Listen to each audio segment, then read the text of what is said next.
A lot of people ask me how solar generation works with their electricity bills. And I use these three diagrams to explain it to them. So I thought that I would put it online so everyone can take a look and get a better understanding of solar. Basically, this first system here, if you have a look at the green line, that's what the solar is producing. So that's the energy coming from the sun converted to electricity for your house to use. And the red line is the energy that your house does use. So in this case, you can see this household's probably asleep, wake up, do something in the morning, go to work throughout the day, come home at about 5 o'clock, cook dinner, maybe put the heater on, run the TV, go have a shower, dry their hair and so forth, and then they go off to bed at 10:30.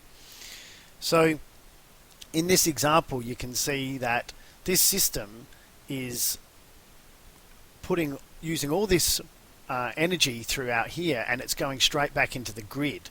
All right. So if this system was installed in 2011, for argument's sake, when the feed-in tariff was 40-50 cents, they would be getting 50 cents for every kilowatt throughout this area, and they'd be buying all this energy back for 30 cents.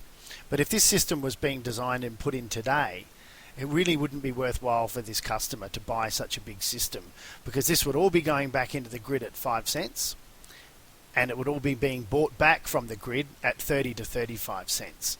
So that explains how a system can be a very good size system that you buy right now. This could be in this case, a 9.8 kilowatt system. So it's an expensive system, but that would still not do a lot of impact for the customer's bills.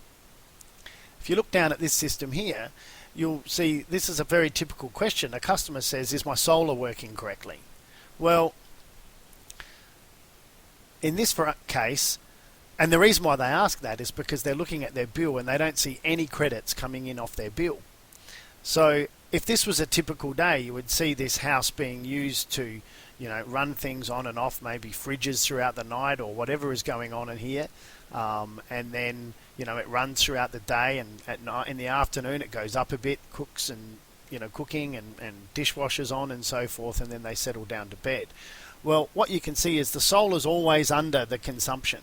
So they'll probably never see a feed-in credit come in on that bill, a feed-in tariff.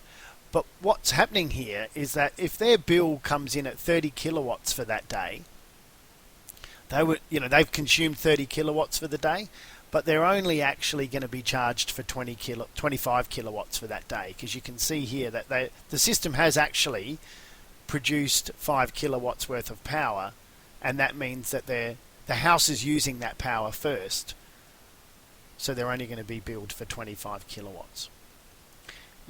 And the third system is more of a perfect size, where the sun comes up throughout the day and goes down, and this person is using all of this energy as the sun is available to them.